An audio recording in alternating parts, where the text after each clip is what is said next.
El Señor esté con ustedes. Y con tu espíritu. Lectura del Santo Evangelio según San Juan. Gloria a ti, Señor. En aquel tiempo Jesús se marchó a la otra parte del lago de Galilea o de Tiberíades. Lo seguía mucha gente porque habían visto los signos que hacía con los enfermos. Subió Jesús entonces a la montaña y se sentó allí con sus discípulos. Estaba cerca la Pascua, la fiesta de los judíos. Jesús entonces levantó los ojos y al ver que acudía mucha gente, dice a Felipe: ¿con qué compraremos panes para que coman estos?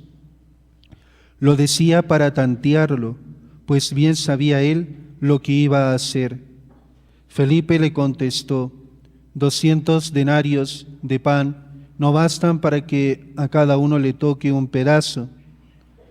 Uno de sus discípulos, Andrés, el hermano de Simón Pedro, le dice: aquí hay un muchacho que tiene 5 panes de cebada y un par de peces.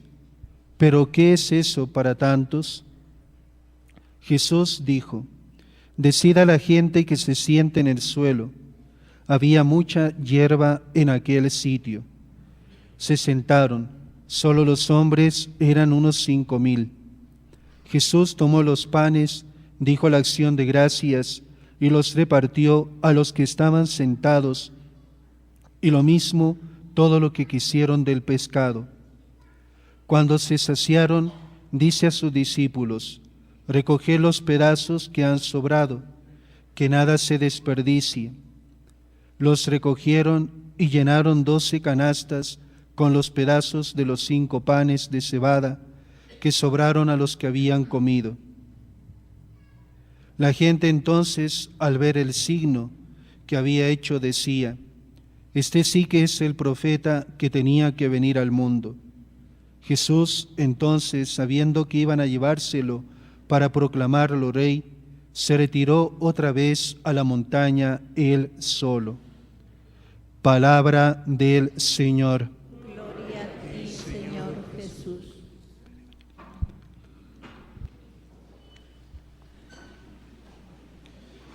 Amados hermanos en nuestro Señor Jesucristo y María Santísima, hoy comenzamos este domingo. La Iglesia en la liturgia de la palabra nos va en domingos sucesivos. También vamos a leer este capítulo 6 del Evangelio de San Juan, un capítulo en la que nos va a hablar sobre el pan de vida, la Eucaristía. Y hoy este capítulo se abre precisamente con la escena de la multiplicación de los panes, que después Jesús va a comentar en la sinagoga de Cafarnaúm, afirmando que Él mismo es el pan de vida. Unas palabras del Papa Benedicto XVI: las acciones que realiza Jesús en esta multiplicación de los panes son paralelas a las de la última cena. Si hemos escuchado atentamente el Evangelio, sin distraernos, sin dormirnos, Jesús tomó los panes, dijo la acción de gracias, Eucaristía, que significa acción de gracias, y los repartió a los que estaban sentados. Fíjense, tomó pan, lo dio, ¿no? Dijo la acción de gracias. Todo esto nos recuerda la Eucaristía, el sacrificio de Cristo por la salvación del mundo. Es más, el contexto en que está este hecho de la multiplicación de los panes, dice el evangelista que estaba cerca la Pascua, la fiesta de los judíos, ¿no?, que luego se va a convertir en la fiesta de nosotros, la fiesta cristiana, la Pascua cristiana. La mirada se dirige hacia la cruz, el don de amor, y hacia la Eucaristía, que es la perpetuación de ese don. Cristo se hace pan de vida para los hombres. Y San Agustín comentaba, muy bonito, ¿quién sino Cristo es el pan del cielo? Pero para que el hombre pudiera comer el pan de los ángeles, el Señor de los ángeles se hizo hombre. Si no se hubiera hecho hombre, no tendríamos su cuerpo. Y si no tuviéramos su cuerpo, no comeríamos el pan del altar. Qué bonito. Por eso la Eucaristía, queridos hermanos, es el gran encuentro permanente de Dios con el hombre, en el que el Señor se hace nuestro alimento, se da a sí mismo. ¿Para qué? Para que nos transformemos en Él mismo. Qué bonito, eso es la Eucaristía, ¿no? Es el don de Dios, el don por excelencia, se da Él mismo a nosotros como alimento para que nos transformemos en Él mismo. Y en la escena de la multiplicación se señala también la presencia de un muchacho que ante la dificultad de dar de comer a tantas personas, dice el evangelista, 5,000 hombres, sin contar mujeres y niños, comparte lo poco que tiene. Qué bonito también, una lección muy práctica para nosotros. Comparte lo poco que tiene, 5 panes y 2 peces. El milagro no se produce de la nada, sino de la modesta aportación de un muchacho sencillo que comparte lo que tenía consigo. Qué bonito. Jesús no nos pide lo que no tenemos, sino que nos hace ver que si cada uno ofrece lo poco que tiene, puede realizarse siempre de nuevo el milagro. Dios es capaz de multiplicar nuestro pequeño gesto de amor. Qué bonito, y es lo que se ve, estas experiencias que tenemos aquí y en otros sitios, ¿no? Y que, por ejemplo, la actividad del domingo anterior, del domingo pasado, ¿no?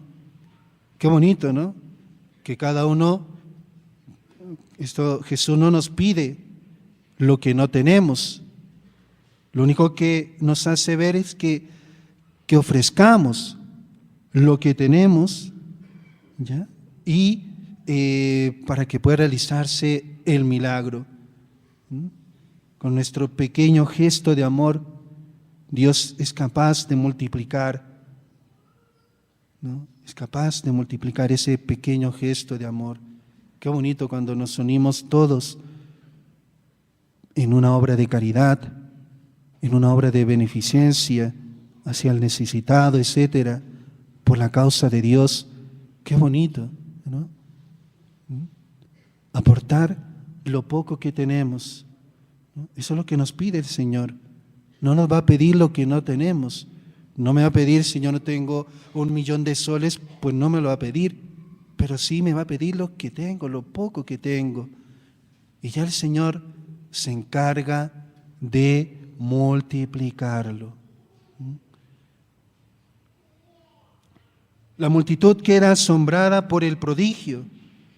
Ve en Jesús al nuevo Mesías digno del poder y en el nuevo maná el futuro asegurado. Aquí está la actitud del pueblo, ¿no? Fíjense, San Juan no habla de milagro, habla de signos, ¿no? No habla de curaciones de enfermos, habla de signos, ¿no? ¿Sí? pues la gente, al ver este portentoso prodigio, pues quiere proclamar rey a Jesús, ¿no? Al ver que con este hombre pues tenemos el futuro asegurado, ¿no? Ya pues para qué trabajar, tenemos con este hombre que nos multiplica los panes, ¿no? Nos multiplica la comida, pues estamos asegurados. Fíjense, se quedan en lo material, por eso Jesús, y lo vamos a escuchar en los sucesivos domingos, va a explicar este signo que ha realizado.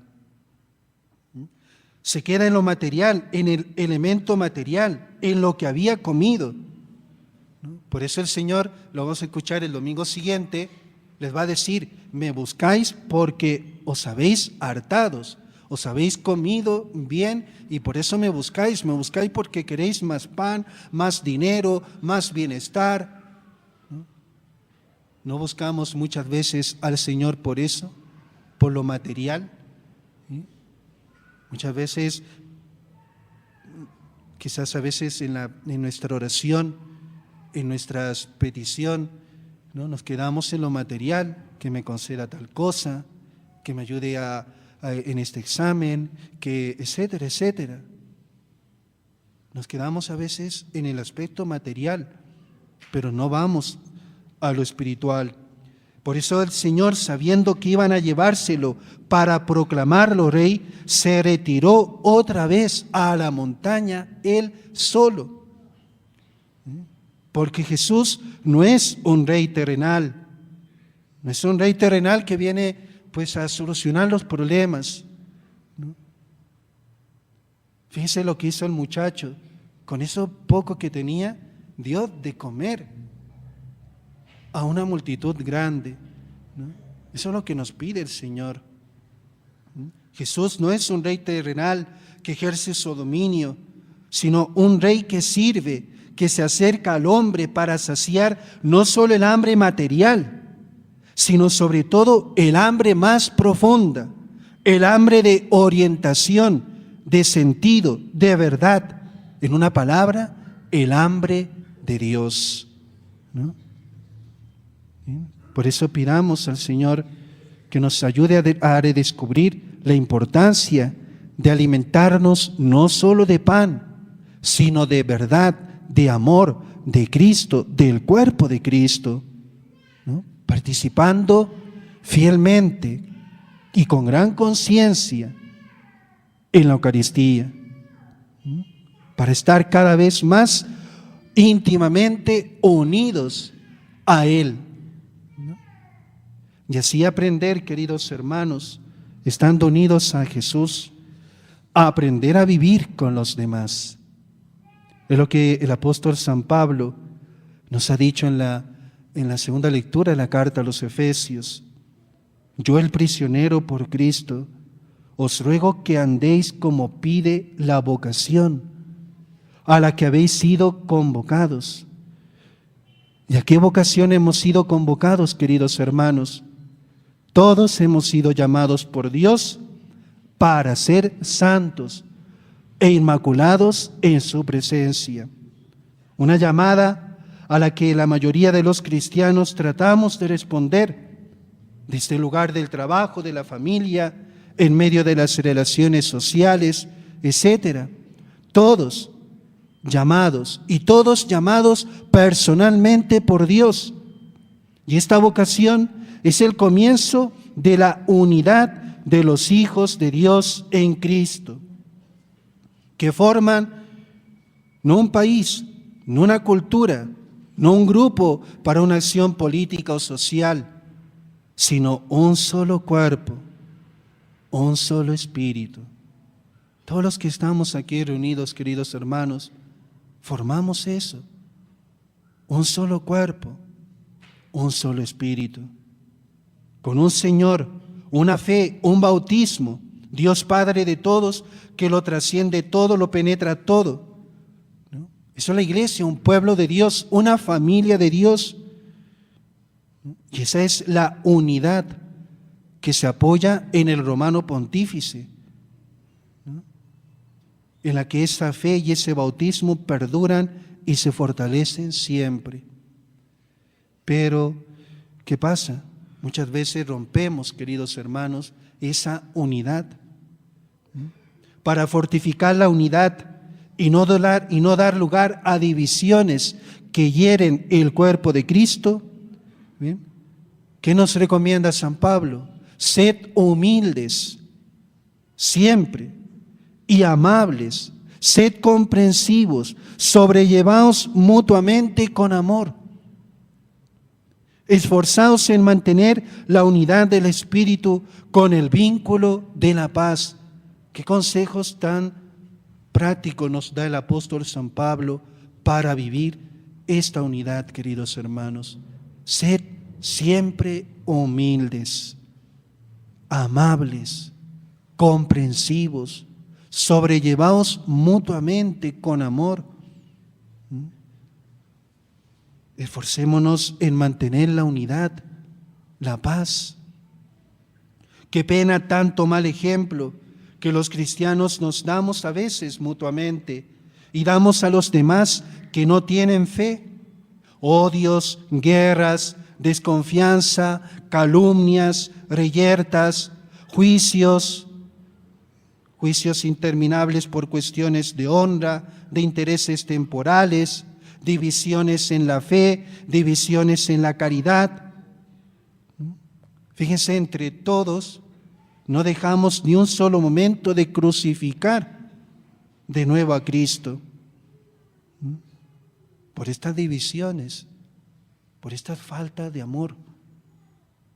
Dudamos de Él, de su providencia, no sabemos amar el dolor, no saboreamos su presencia en medio de las dificultades.